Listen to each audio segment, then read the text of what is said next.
We have today a lovely man who is not English, as far as I can tell. His name is Adam. Hello, Adam. How are you doing, Andy? We are doing fine. We're cracking on. Adam Holz. So you're not English. Well, okay. No, I'm not. I'm American. I am like most Americans. I'm sort of a Northern European mix. Holtz is obviously a German name. It means wood. But you will be amused to know that I have Scottish ancestry. And if I go back a couple of generations on my mom's side, their last name was Bonebreak. So I rather like the last name Bonebreak. I think that was a good one. They changed it to Roberts, which is just seems totally boring to me. I would have kept Bonebreak. You should go back to that. Adam Holz. Do like I know. double barrel surname. Adam, Bone Break. That's good like that. Adam Bonebreak. I like it. I mean, like if I ever have a metal career, maybe I'll change my name, but I think that ship has sailed. Fair enough. So we're talking because you are from Plugged In. For people who may not have heard about it, I've known about it for a long, long time, but just give us a real simple overview. What is Plugged In and what was it all about? Well, Plugged In is a part of a ministry here in the United States and globally called Focus on the Family that you may have heard of. And our particular charter, if you will, is helping families navigate entertainment, pop culture, and technology. So the primary thing that probably the biggest thing on our website that people come to see are our movie reviews. So we review most of the movies that are in wide release. There are a few that will, if they're super, super extreme, every now and then we'll skip one.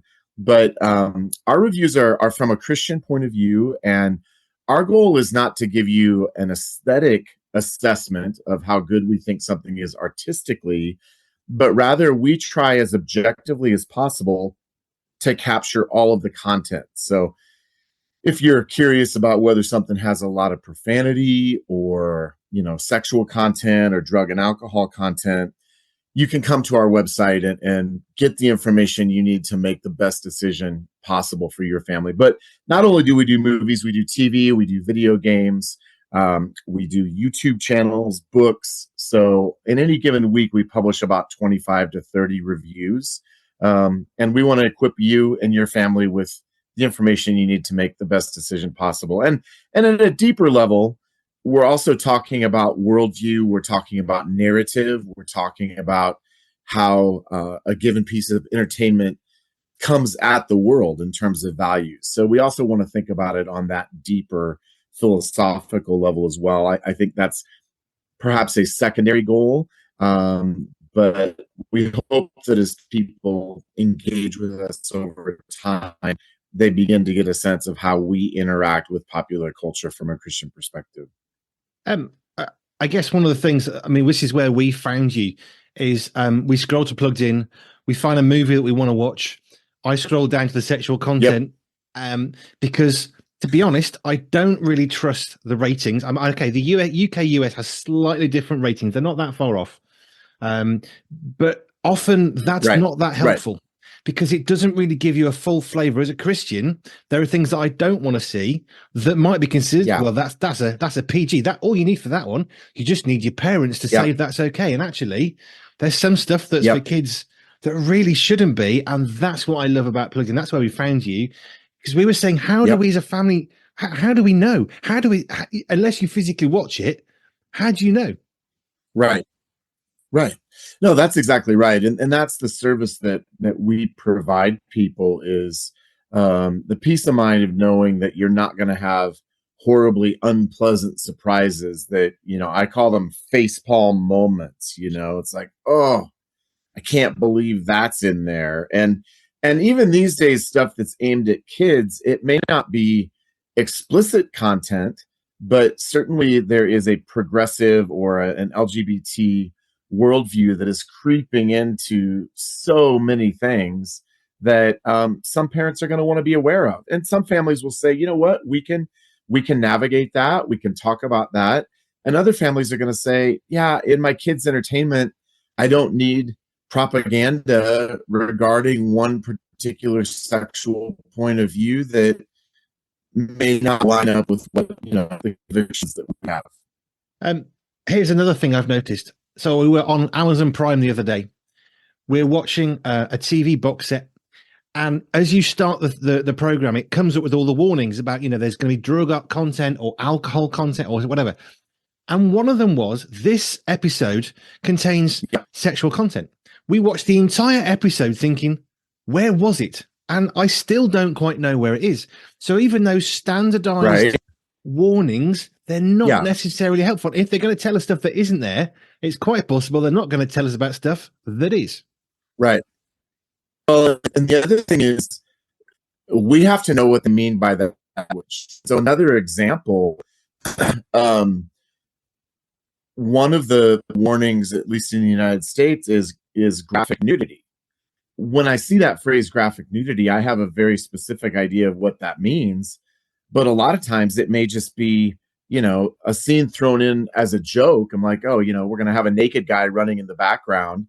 And again, it's problematic. I don't want to see it, but it isn't necessarily what I would have thought of when I saw the phrase graphic nudity, and so it's crazy. Even though we have those descriptions, we want to do the work to identify exactly what we're talking about. One of the examples of the Baywatch movie a couple of years ago had graphic nudity.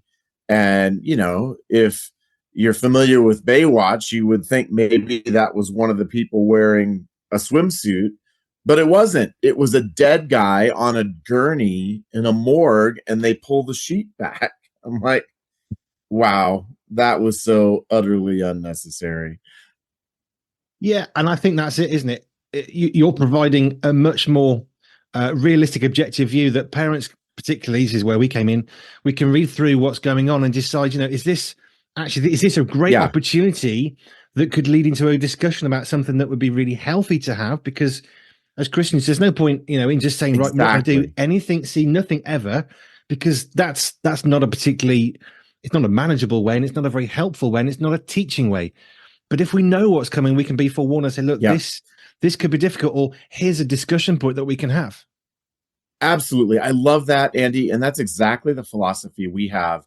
We want to encourage three things. We want to encourage active engagement. So we're not just passively letting this stuff wash over us without thinking about us. We want to engage intentionality. We're watching this movie because we made a choice to do it as a family, and we're going to talk about it afterwards. And then exactly what you were just saying, we want to encourage conversation. It's not just, oh, that's garbage, we're not going to watch that, especially if you have teenagers. I have a 13-year-old, a 15-year-old, and a 17-year-old. And just calling something garbage is a conversation starter. And in fact, if it's something my kids actually care about, I may create a barrier to relationship by just denigrating it and not thinking about it. And so we're always about, how can we create conversation? And some things we don't need to have a conversation about. 50 Shades of Grey, we probably don't need to watch it and have a conversation about it. But there's a lot of stuff out there, especially in our culture. We're having this ongoing conversation about the purpose and place of sexuality and how God designed it. And so we need to be having a bigger ongoing conversation about that aspect of our lives, because the culture is having the conversation whether we want to or not. And our kids are going to be exposed to it. And so we have to equip them philosophically and theologically to know, okay, what was God's intent here? How do we think about this? And how is the way the world's communicating about it, how does it not line up with what we believe? Yeah, and I think it's that teaching part which I really love, because what you're providing is the opportunity to do that. So you're doing that for movies. The one that I wrote down, which I didn't actually think about, was YouTube. So you're doing what, reviewing channels? We are. And the YouTube channels are a little bit, it's a little bit more of a representative review. Obviously, if somebody has 3,000 videos on their YouTube channel, we're not reviewing every single one of those, but we'll watch, 8 to 10 videos over time to try to get a representative sampling of what you can expect. So, it's the world just keeps changing, right? And even trying to keep up with at this point, even YouTube feels almost old fashioned with what we're seeing with TikTok and short form video. And so we're constantly seeking to adapt and to give parents the information that they need, so that what's going on. Because I think as parents, we can just feel overwhelmed, right? And it's easy to just sort of throw up our hands and say, well, there's nothing I can do about it. That's just the way it is. And you may not know everything your kids are watching, but we can cultivate relationship so that we can have a meaningful conversation about the things that they're interacting with. Which is so valuable because that ongoing relationship is important. Because when they come across a subject and they think, do you know, I don't actually know what that is. I'm quite chuffed that my little lad who's 13 will say, Dad, I don't know what this means. And sometimes I'll say, you don't need to know.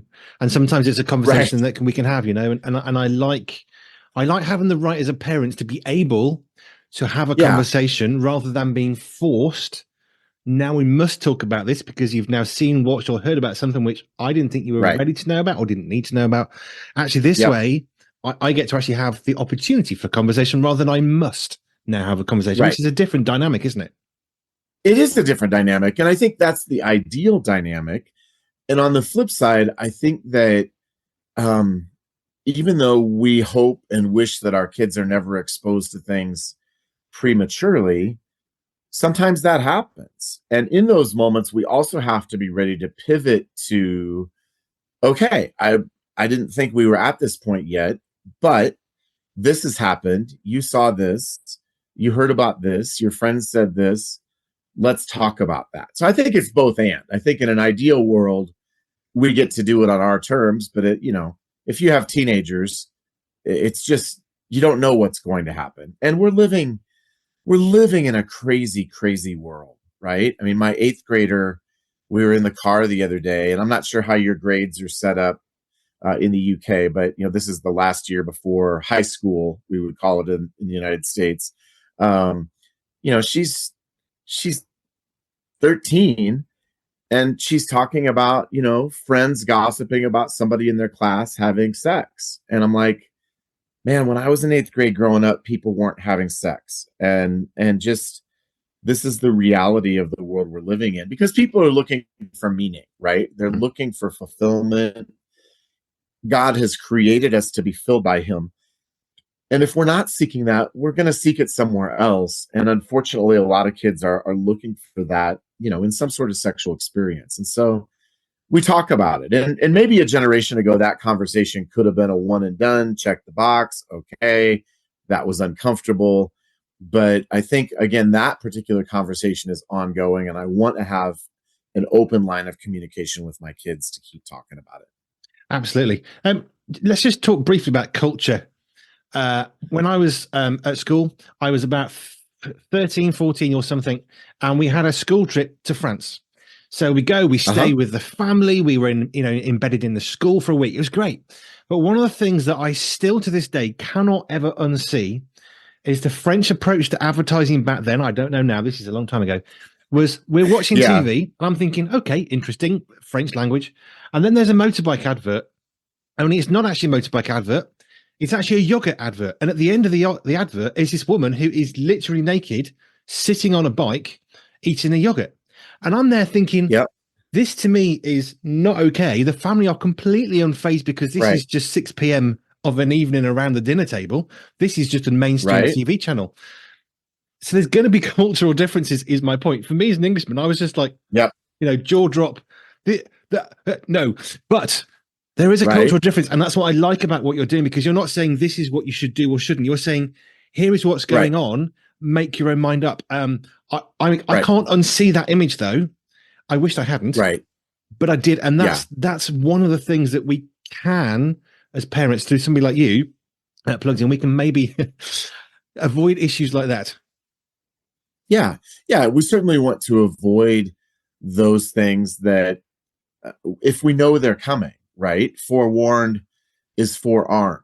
Yes. I think the saying goes, or maybe it's the other way around.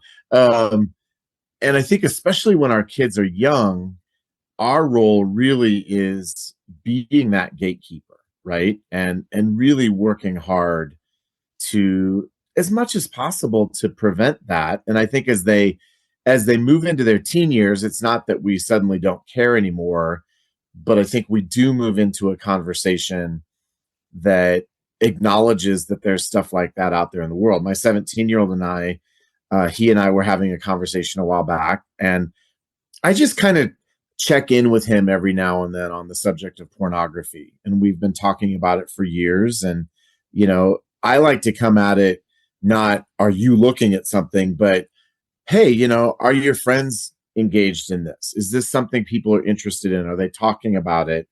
And interestingly to me, his friend group seems far less interested than my friend group was back in the day when we had to work very hard to find such things, when I was growing up. But the interesting thing was, he said, yeah, that's not really an issue, but one of my friends has been smoking a lot of marijuana. And so again, that was unexpected, right? But when we keep those lines of communication open, I'm like, okay, well, let's talk about that. Let's talk about, first of all, where is he getting the marijuana? And second, what do you think of that? Let's talk about his choices and your perspective. And then let's talk about why this is really not a very good idea. Yeah. On any level. Right. Okay. Let's just go right back in time then. We're not quite that far. But how did you get involved into Plugged In? What's your journey of faith into Plugged In? It was, from a human perspective, very random. I was involved with a Christian group in college called the Navigators, and they have some folks in England, so maybe people have heard of them. It was a campus group. They have a military outreach. I came out to Colorado Springs in Colorado, where I live, and I was on staff with the Navigators for a couple of years, but I had a writing background. I had an English degree. I got done with an assignment there with the Navigators, and I really had a sense that God was leading me to look for writing or editing work. And I bumped into a friend at a coffee shop, and she said, I have a sister leaving a writing job. You would be perfect for it. And so from a human point of view, it was just one of those serendipitous things, but obviously God really had his hand on me. And so my first stint with Plugged In was in 1996 and 97, which it was even before we had a website. We started out as a newsletter, and then we were a 16-page magazine. And the website actually launched in 1999. But at that point, I was only there about 6 months, and then I went back to the Navigators, and I was an editor at a magazine that no longer exists, unfortunately, called Discipleship Journal. I was there 7 years, and I've been back at Plugged In since 2004. So about 20 years. And obviously, the jump from pre-internet to internet, and then internet to social media and smartphones. I mean, we've seen in the last 25 years, we have seen multiple paradigm shifts just in the way that people engage with entertainment and culture. And so, as I mentioned earlier, movies are kind of the main thing that we focus on, but we cover all those other areas as well that I mentioned. So what's your journey of faith? Are you from a family that was church background, or was that something that you brought into your family for the first time? No, yes, I was from a family with a church background. My dad grew up in a Presbyterian church that was pretty spiritually inert, and my mom grew up in a Methodist church that was similarly spiritually inert. But they both met Jesus when I was about 8 or 9. So at that point, my dad actually started taking me to church. So I grew up in the faith, but like lots of kids, for lots of reasons, my teenage years were kind of a mess, and I did the prodigal thing. I had to go out and learn some hard lessons myself for a couple of years, but it really was my freshman year of college. I just took a look at my life. I'm like, I wasn't ever anywhere near like an alcoholic, but I was going to the bars a couple nights a week, and there was just a deep emptiness to it. It could be really fun to be rowdy and, get drunk with your friends, but I would wake up the next morning, or even sometimes in the midst of it, and think, I don't think this is who I'm supposed to be. And the Jesus thing that I had grown up with I think I would have said at some point I'm going to come back to that, and I did. Um, but yeah, and then I got involved with the Navigators in college, and the Navigators is a group that really has focused on how do you grow in your faith? What does it look like to take concrete steps in terms of discipleship? And so they had a strong emphasis on Bible study, on scripture memory, on that sort of thing. So at that point, I really began to own my faith for myself, and was able to see some of the things that my parents had discovered on their own. Fab. I love delving into people's stories, but the ones that I especially love are almost word for word the same. Well, I was doing this, and then this kind of random thing happened, and then God sort of did this thing that I wasn't expecting, and I'm here now, and I love those. Yeah, yeah, yeah. I mean, I just sometimes we have well in the scripture we have the story of the prodigal son, right? And he's feeding pigs in the slop, and he says, "What am I doing?" Right? And I think that the nature of sin is that it has an immediate appeal, right? When we're doing something excessive in any category, there's a short-term payoff. But then if you just sort of wake up and you have that in the pig slop moment, it's like, oh, I know this is not what I'm made for. I think that there's something much, much better than this. So, but the world has all sorts of messages about what's going to fill us. One of my favorite passages of scripture is Psalm 16:11. It says, "You have made known to me the path of life. You will fill me with joy in your presence and eternal pleasures at your right hand." And I love that promise, you will fill me. God has created us to be filled by our relationship with him. We can't not seek to be filled by something. And so if we reject God, we're going to look for it somewhere else. But I think if we're paying attention, there comes a moment where we're kind of face to face with our futility, right? It's like, this is not working. So just bring it back to Plugged In again then. So you're now running Plugged In. How big a team have you got working with you? It's a fairly small team. There are just 5 of us. And we have a podcast and we have a radio ministry. So we work with Focus on the Family's radio team a lot. But our core team is just 5 people.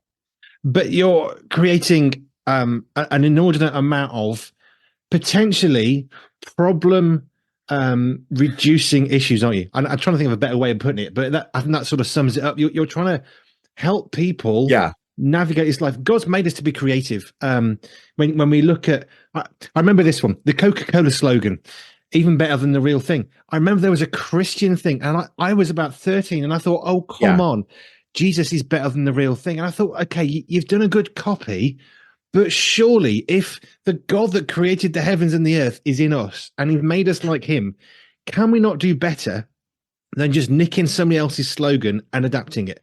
Because he's made us to be so creative, right? Right. Yeah, that's exactly right. And I think in the creative space, over the last 40 to 50 years, we have seen a lot of, I would say, evolution, if I can use that word, of Christian artistry. And I think even where movies that have a faith element are today compared to where they were 15 or 20 years ago, it's light years different.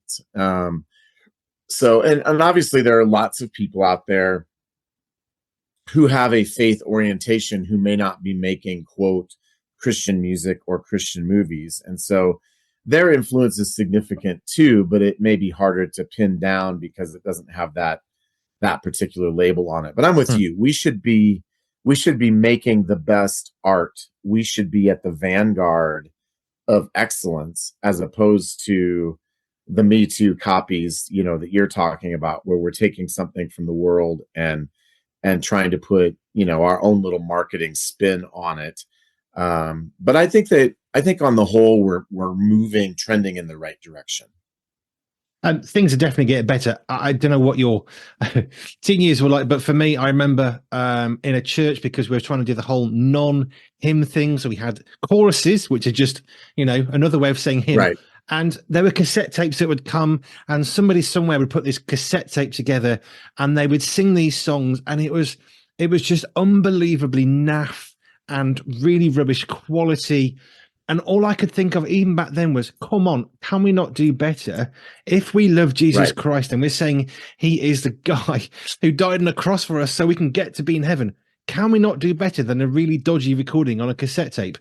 And I think that's something that has Right. sort of affected me throughout my life, thinking we can do better. We must be able to do better. Let's not just copy and imitate, but let's do better. And I love what Plugged In do, because you allow parents to do better. Yeah.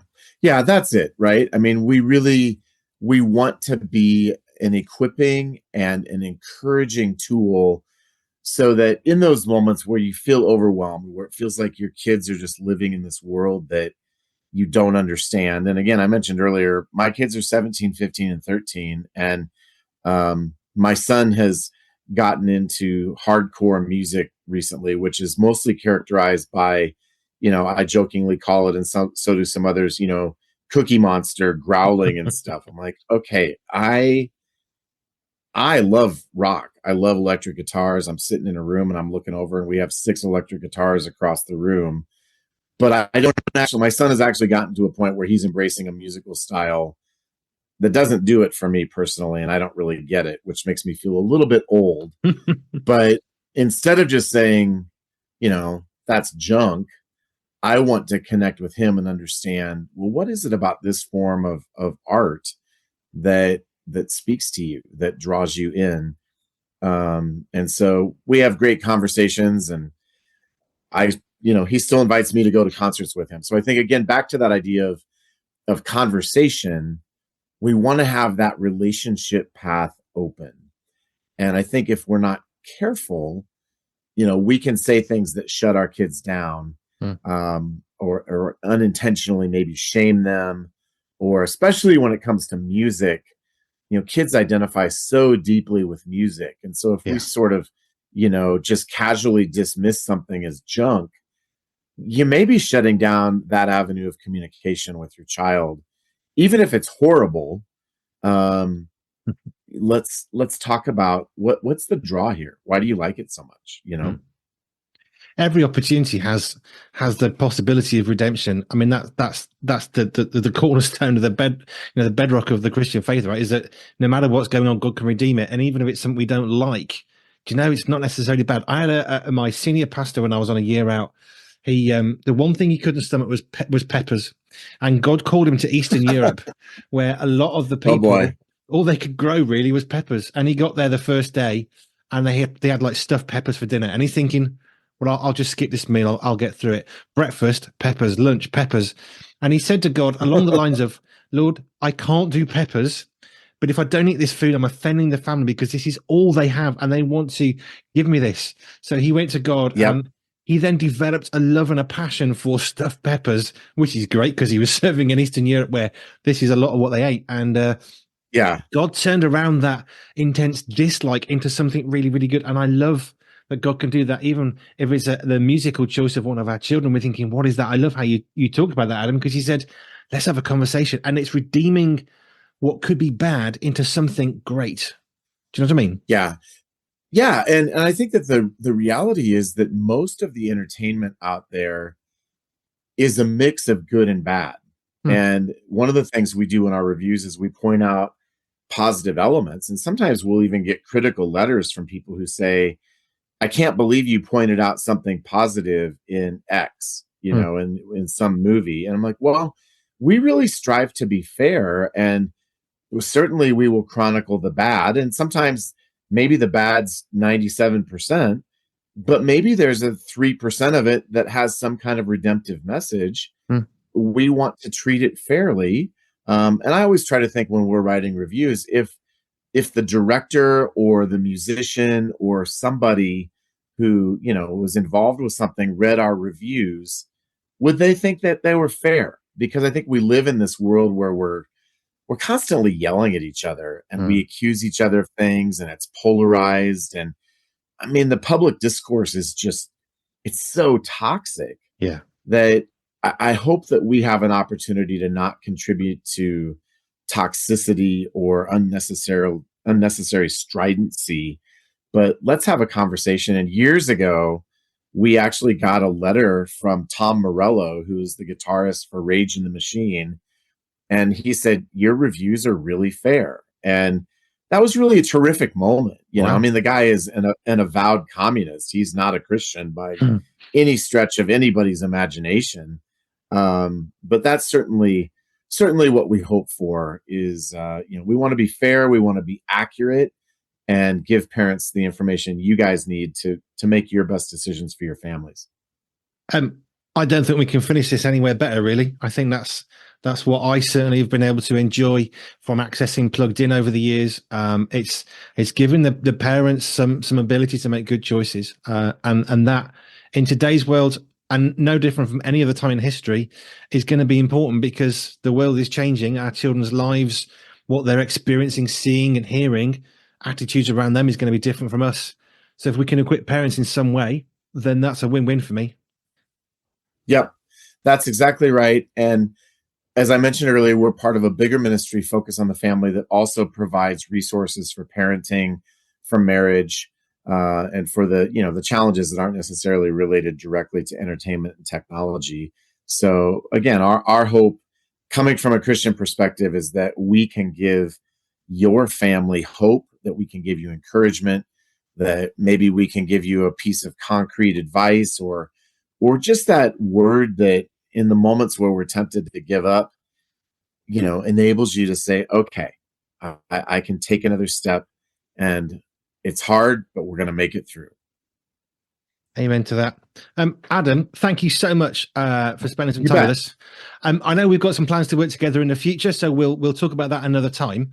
But thank you for your time. I love your heart and attitude towards how you want to equip parents, the relationships with your own children. That's precious. All I can say is somebody who's worked in children's ministry in the past is keep going with that, because those relationships too easily fractured by a parent saying, oh, that's rubbish, turning it off. And it may be, in your opinion, rubbish, but by saying it is rubbish, you're also saying your opinion is rubbish. And that's not something as parents that we ever really want to try and say to our kids. So let's just be careful what we say, I guess, is my thought on that one. And Adam Holz from Plugged In, thank you so much. If people want to find out your website, can you just give us the website so people can access all of your wonderful resources? Yeah, it's pluggedin.com, pluggedin.com. And we also have a weekly podcast, the pluggedinshow.com. And we have conversations just like this one. This is actually very typical of how we talk about things. So if you've enjoyed our conversation today, check that out. And Andy, I look forward to talking with you more moving forward. Absolutely. Adam, Plugged In. Thank you kindly, sir. You bet. Pure 24/7 Radio is listener supported, which means we are free, online, and always pure because of the generous support of our listeners. If you would like to contribute financially, please visit pure247radio.org. If you'd like to find out how we use your money, please visit the Our Cost section. Any donation of any size will help keep us on air and broadcasting for free. Thank you.